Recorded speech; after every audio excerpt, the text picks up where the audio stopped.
حکیم لقمان رحمۃ اللہ علیہ فرماتے ہیں، اگر سکون و راحت چاہتے ہو تو دوسروں کی زندگی میں آسانیاں پیدا کرو، نہ کہ دشواریاں۔ ہمارا خطرناک ترین دشمن وہی ہے جو ہماری زندگی میں ایک دوست کا بیس بدل کر آئے۔ جو بندہ ہر کسی کا دوست ہو وہ کسی کا دوست نہیں ہوا کرتا۔ اس سے دور رہو، اسی میں تمہاری بھلائی ہے۔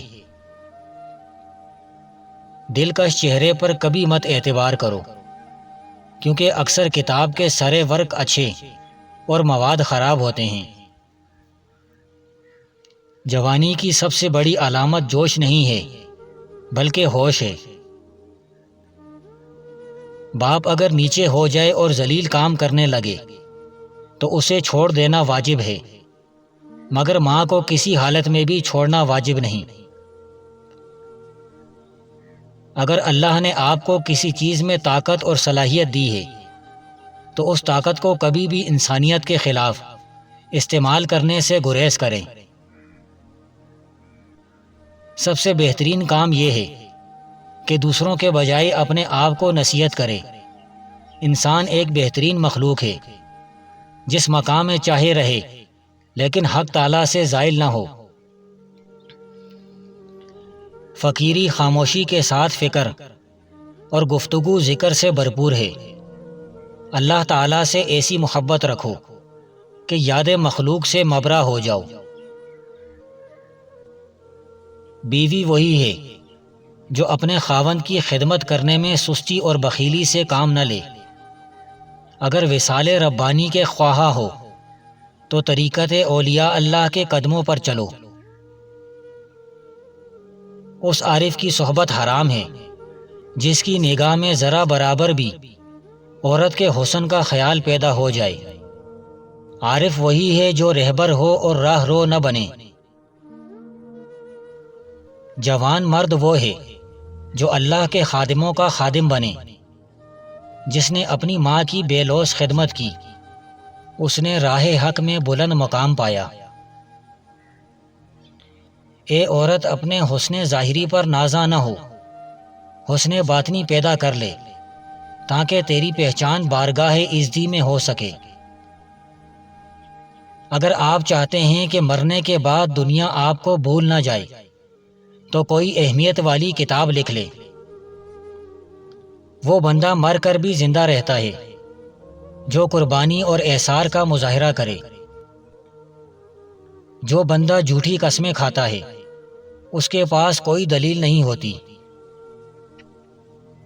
ایک انسان کو چاہیے کہ 7 دن میں کم از کم ایک اچھی کتاب کا مطالعہ لازمی کرے، کیونکہ اچھی کتاب پڑھنے سے دل کو تسکین اور راحت میسر آتی ہے۔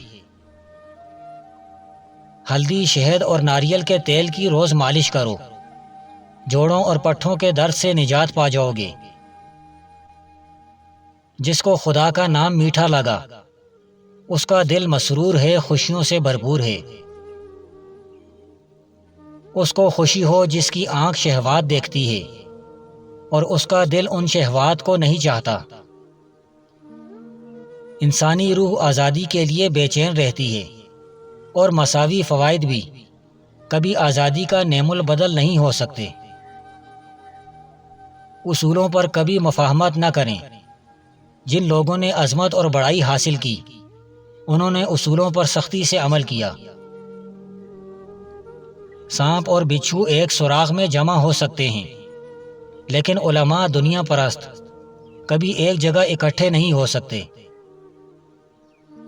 انسانی طبیعت کی یہ عالمگیر کمزوری ہے کہ جب تک وہ ایک نعمت سے محروم نہیں ہو جاتا اس کی قدر و قیمت کا ٹھیک اندازہ نہیں کر سکتا۔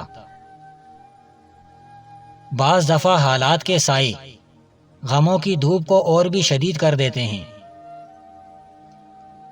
تعلیم انسان کے دل و دماغ میں نظم و ضبط پیدا کرتی ہے، جس کی بدولت وہ اپنے آپ کو پہچاننے لگتا ہے اور اسے یہ معلوم ہو جاتا ہے کہ اسے دنیا میں کیا کرنا چاہیے، کیا نہیں کرنا چاہیے۔ بہترین خوش قسمتی حصول علم سے حاصل ہوتی ہے۔ کیونکہ علم جہالت کے اندھیرے کو ختم کرتا اور حقوق و فرائض سے آگاہ کرتا ہے۔ علم ہی تربیت کا اولین زینہ ہے۔ ایسا شخص جو زیور علم سے آراستہ نہ ہو، اس سے بہتری و بھلائی کی امید عبث ہوتی ہے۔ ہر بندہ فطرتاً خیر کا طالب ہے، لیکن جہالت کی وجہ سے شر کو خیر سمجھ لیتا ہے۔ اس لیے زندگی میں مسلسل کوشش یہی ہونی چاہیے کہ جہالت کو دور کیا جائے، تاکہ لوگ خیر اور شر میں امتیاز کر سکیں۔ نہایت سنگ دلانہ جھوٹ خاموشی کی زبان سے ادا ہوتے ہیں۔ اگر بقائے دوام کی تمنا نہ ہو تو کبھی کوئی اپنی قوم و وطن کے لیے جان قربان نہ کرے۔ اچھا آدمی وہ ہے جس کے اعمال اور حرکتیں اچھی ہوں۔ اچھی اچھی باتیں کرنے والے اکثر بدکار اور برے ہوتے ہیں۔ دوسروں کی عیب جوئی کرنے والے کو اپنا ہمدم کبھی بھی تصور نہ کرو اور اس کی محفل میں مت بیٹھو۔ سینوں کے اندر جلنے والے توحید و ایمان کے چراغ کی حفاظت کرو۔ ایسا نہ ہو کہ بے نیازی کی ہوا انہیں بجھا کر تمہیں ایمان سے خالی کر دے۔ مخدومی اللہ تعالیٰ کی صفت اور خادمی بندوں کی۔ جب بندہ اللہ رب العزت کی صفت حاصل کرنے کی آرزو کرتا ہے تو فرعون بن جاتا ہے۔ نفس کو کبھی بھی ریت کی رسی نہ جانو، اس لیے اپنی حفاظت نفس مانند حفاظت سانپ کرو۔ دوست الہی کا حال اپنے دل سے جانو، کیونکہ اس سے بڑا گواہ کوئی نہیں ہے۔ حقیقی حسن کا منبع دل ہے۔ اگر یہ سیاہ ہے تو آنکھوں کی چمک محض دھوکہ نفس ہے۔ اگر دولت مند ہونا چاہتے ہو تو 10 کا نوٹ لیں یا جتنی گنجائش ہو، اس پر 11 بار سورہ کوثر اول آخر درود شریف پڑھ کر پھونک ماریں اور رات کو تکیے کے نیچے رکھ دیں، صبح کسی غریب کو دے دیں، جلد دولت مند ہو جاؤ گے۔ بساط سے بڑھ کر حصول دنیا ذلت و خواری کا نشان ہے۔ خالق حقیقی سے انس وحشت مخلوق ہے۔ نعمت الہی سے سرفراز ہونا چاہتے ہو تو والدین کی خدمت کرنا اپنا شعار بناؤ۔ خوبصورتی سیرت ہے کہ ہر دیکھنے والا راضی رہے۔ پیلے دانتوں پر انگارے کی بجھی ہوئی راکھ میں تھوڑا نمک ڈال کر لگائیں، 10 منٹ میں دانت دودھ کی طرح سفید ہو جائیں گے۔ عورتوں کے لیے باعث ہلاکت 2 باتیں ہیں: سونے کی چمک دمک سرخی اور زعفران کی زردی۔ جس طرح چاند کے بغیر رات ویران ہوتی ہے، اسی طرح علم کے بغیر ذہن ویران و بیکار ہوتا ہے۔ بہترین کلام وہی ہے جس میں الفاظ کم اور معنی زیادہ ہوں۔